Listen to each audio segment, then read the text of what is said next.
Tuhan, kami ingin terus bersama dengan Engkau dan kami rindu untuk tidak menjauh dari Engkau. Karena ketika kami dekat kepadamu ya Tuhan, ketika kami bersama dengan Engkau, Engkau memberikan kami kedamaian dan ketenangan. Meskipun ada begitu banyak hal di sekitar kami yang membuat kami takut, yang membuat kami khawatir, tetapi kami mendapatkan ketenangan jika kami datang kepadamu ya Tuhan. Oleh sebab itu ya Tuhan, kami memohon kepadamu, biarlah Engkau menolong kami, memampukan kami untuk terus bersandar dan berharap kepadamu ya Tuhan. Dan pada saat ini juga ya Tuhan, kami ingin membaca firman-Mu, kami ingin merenungkan firman-Mu. Biarlah Tuhan yang berbicara kepada kami melalui bibir hamba-Mu, sehingga firman yang kami dengar itu boleh menolong kami bagaimana seharusnya kami hidup di hadapan-Mu, sehingga kami boleh hidup seturut dengan kehendak-Mu ya Tuhan. Terima kasih Tuhan, berkati kami yang siap mendengarkan firman-Mu. Dalam nama Tuhan Yesus kami berdoa dan mengucap syukur. Amin. Silakan duduk Bapak Ibu Saudara.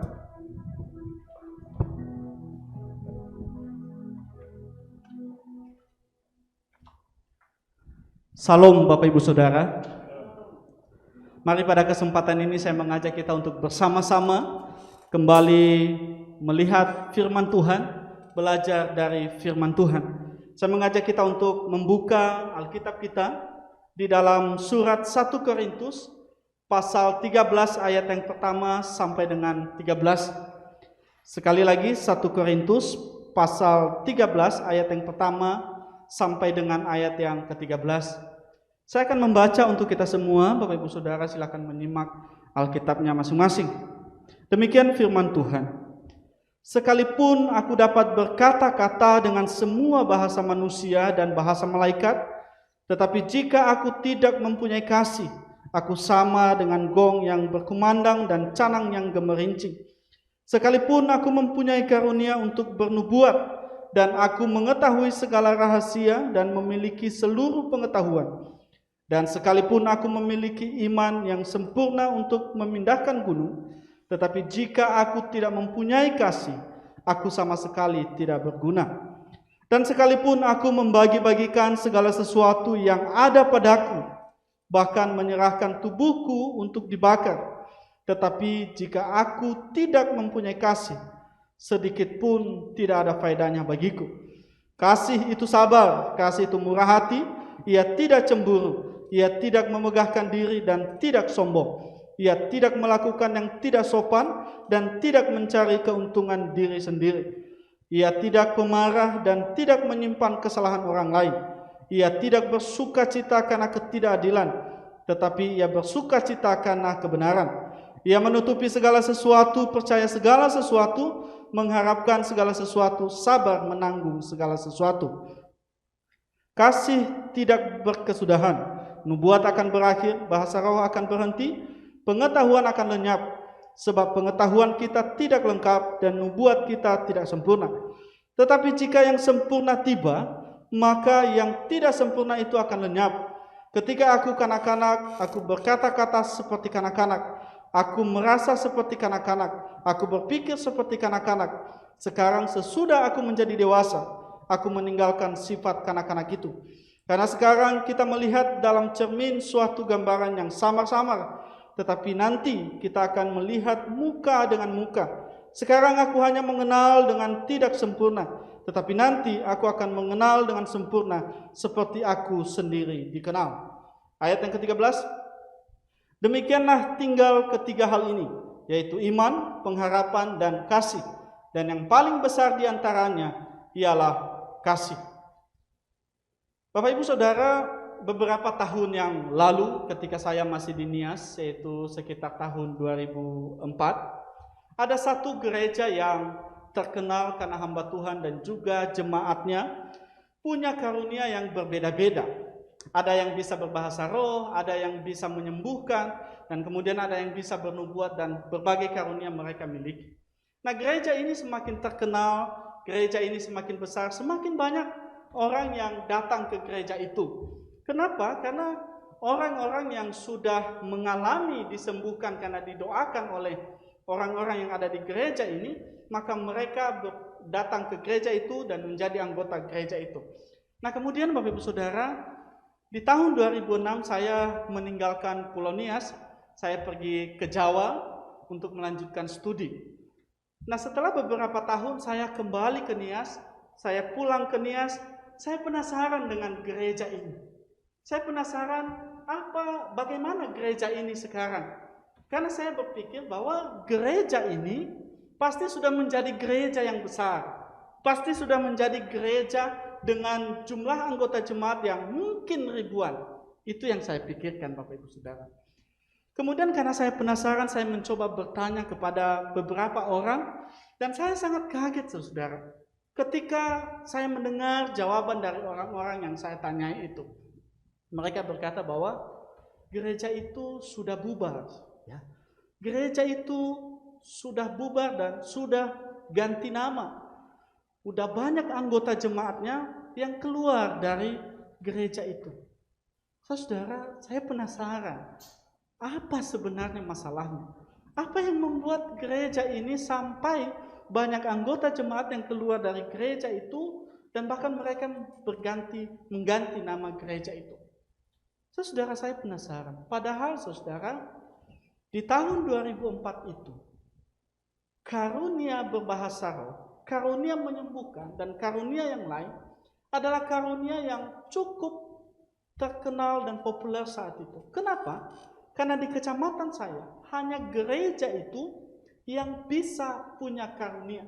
Hanya gereja itu yang bisa berbahasa roh, hanya gereja itu yang kalau mendoakan orang sakit sembuh. Saya penasaran saudara, kok bisa gereja yang jemaatnya, hamba Tuhannya banyak karunianya, kenapa bisa bubar?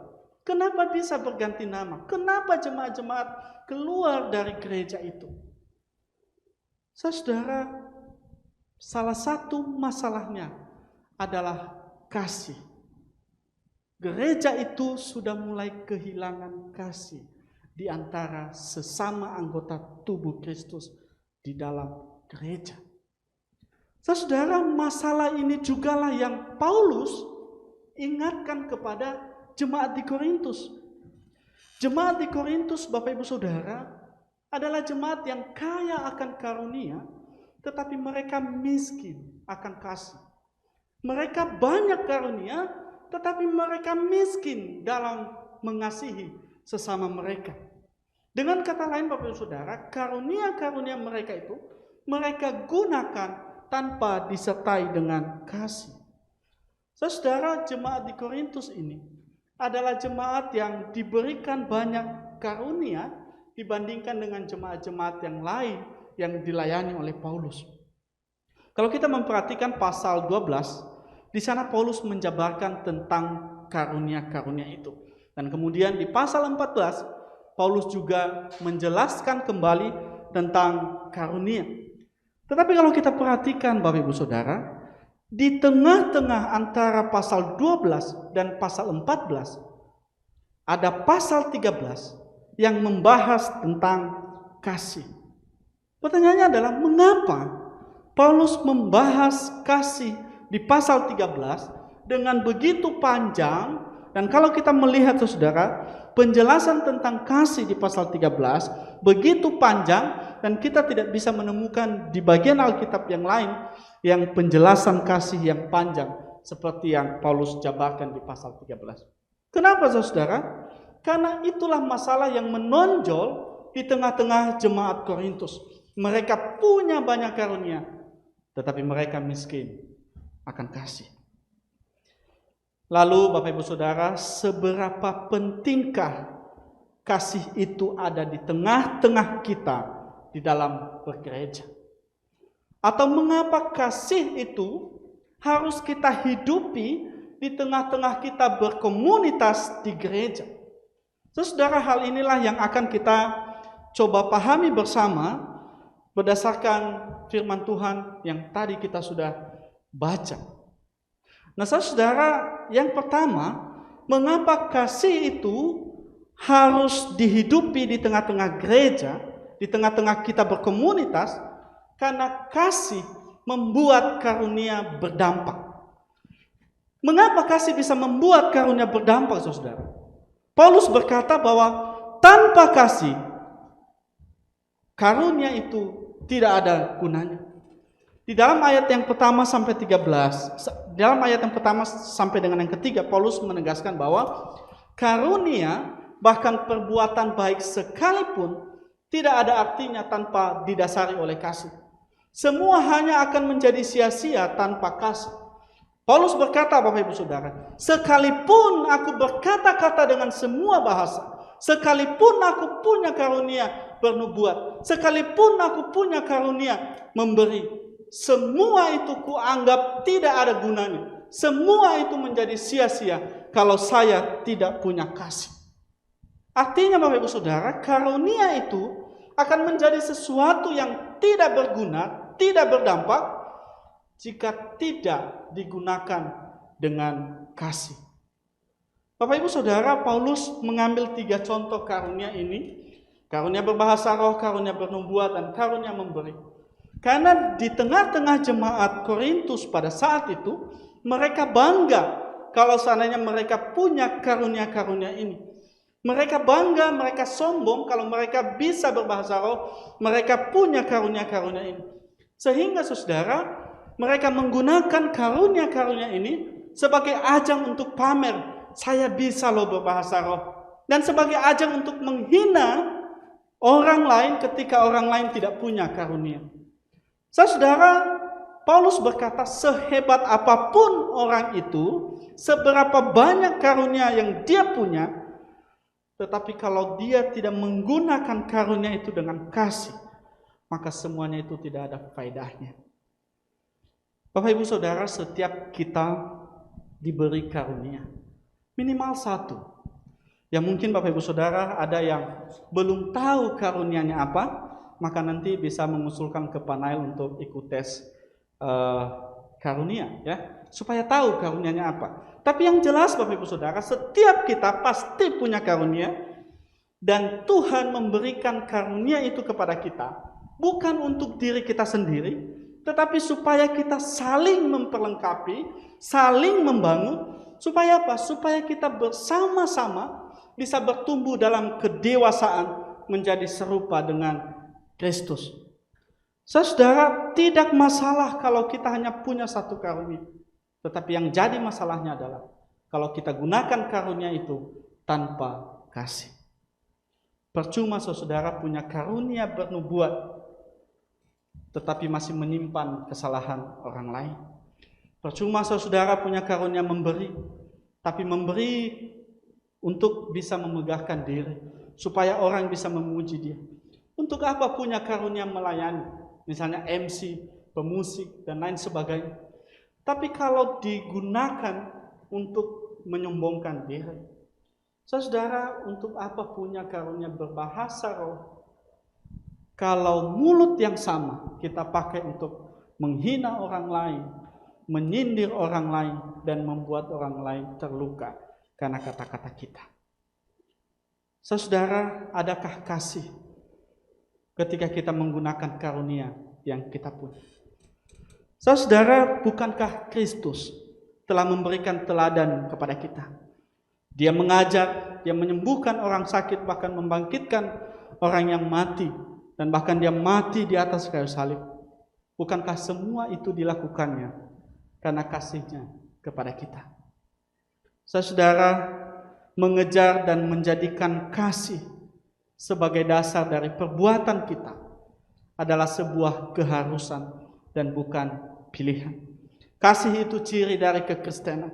Kasih itu harus ada dan harus berdampak di tengah-tengah kita berkomunitas.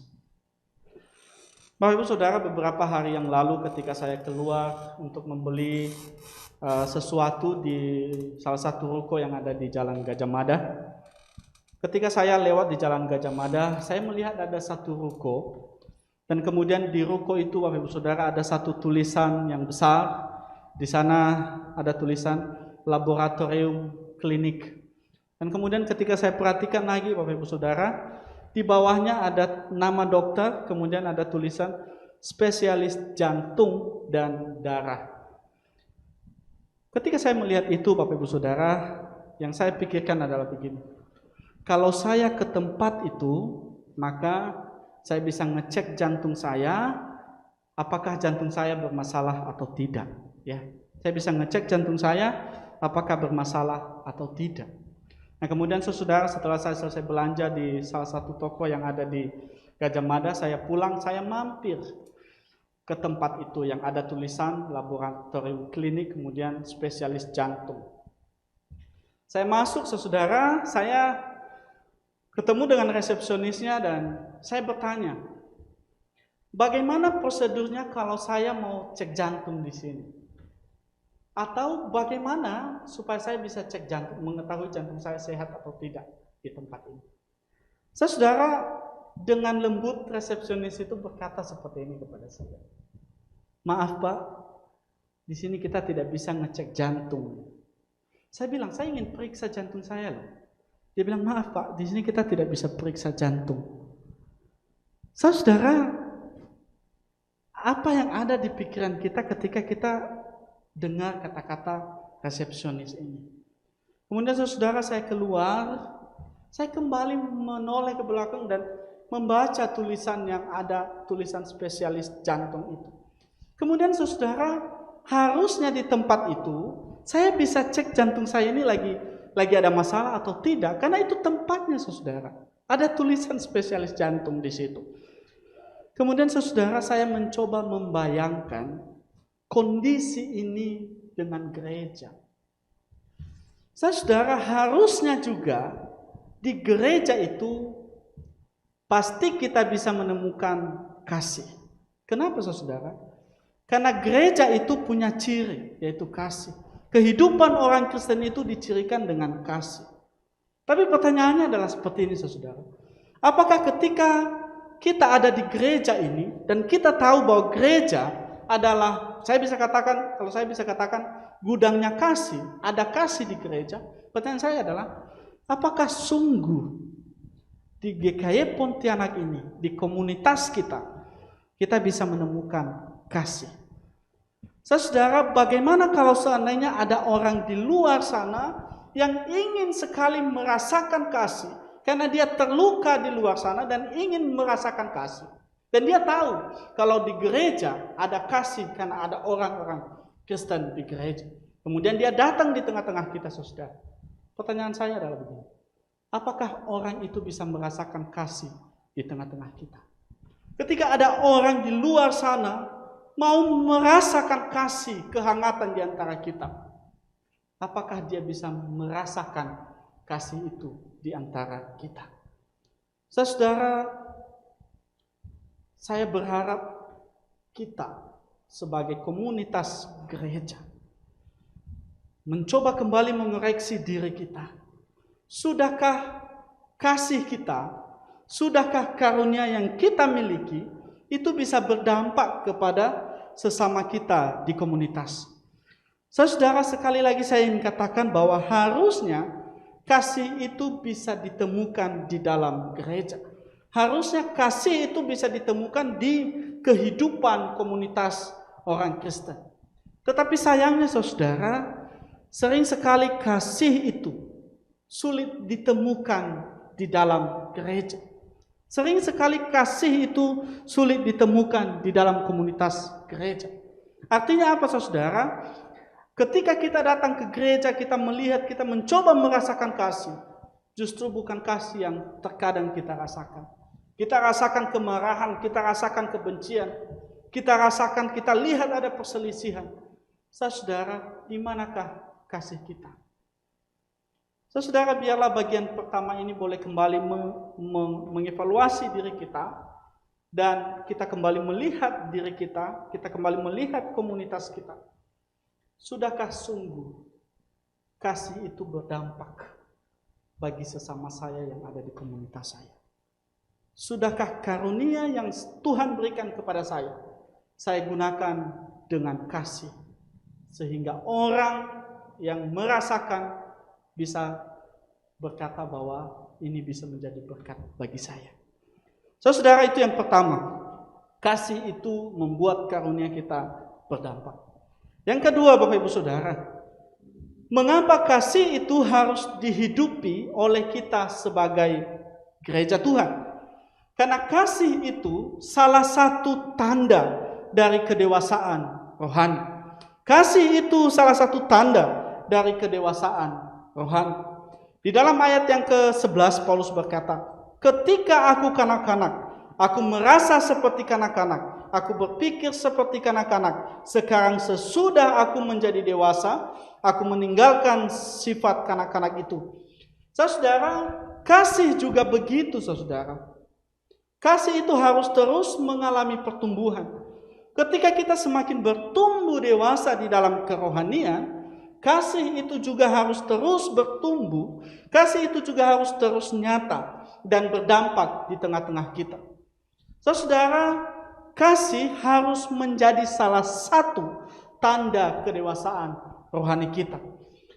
Pertanyaan sekarang adalah, kasih seperti apa?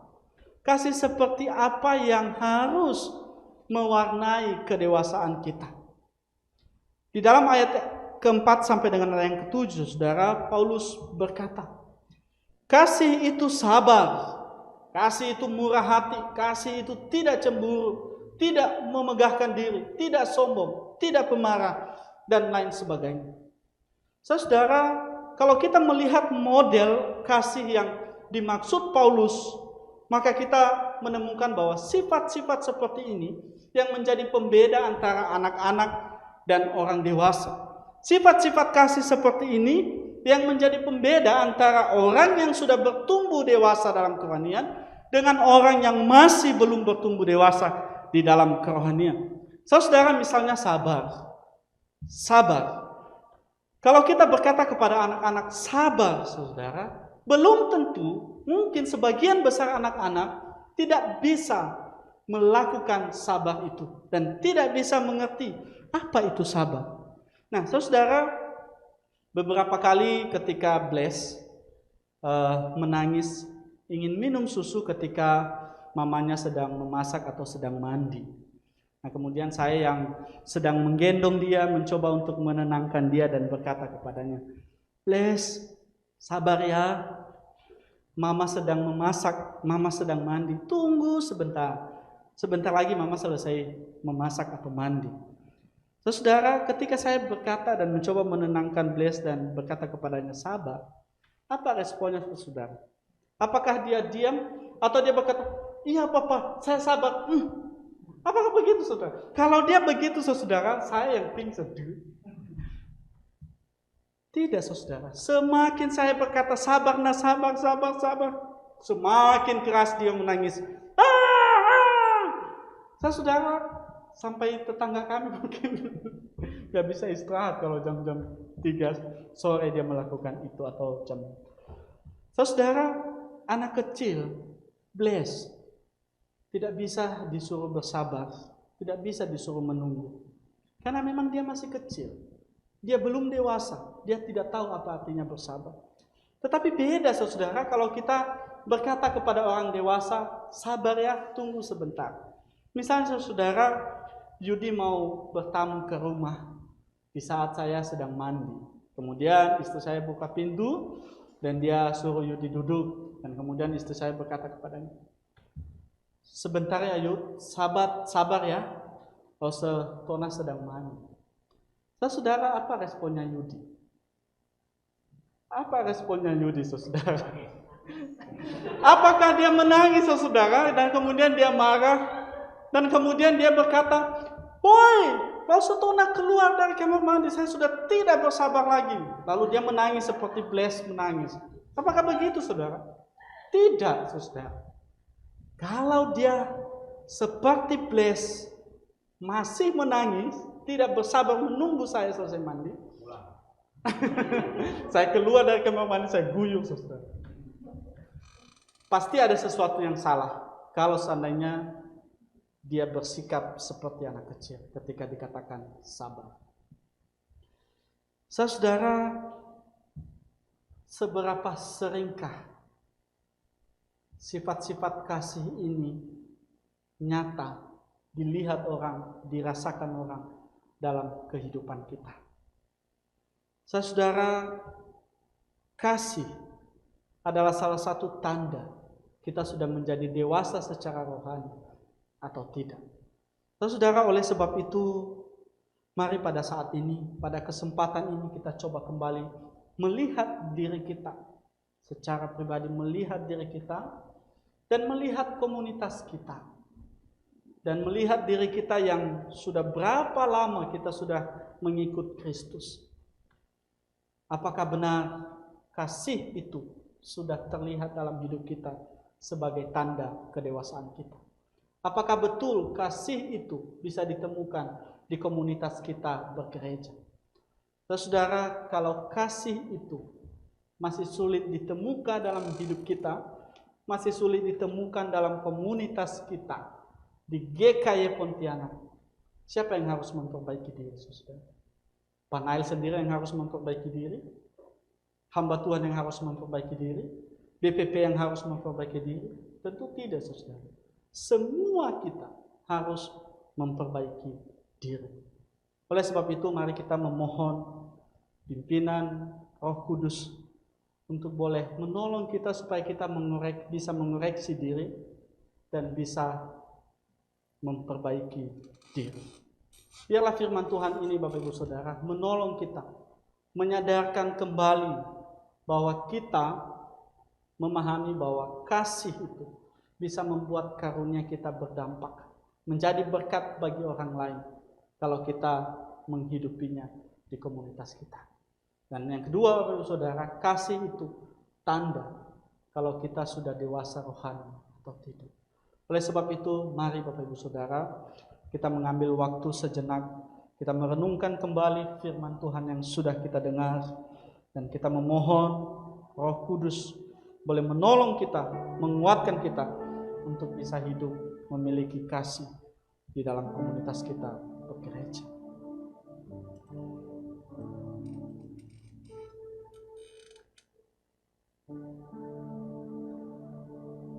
Tuhan, Engkau yang mengetahui kedalaman setiap hati kami.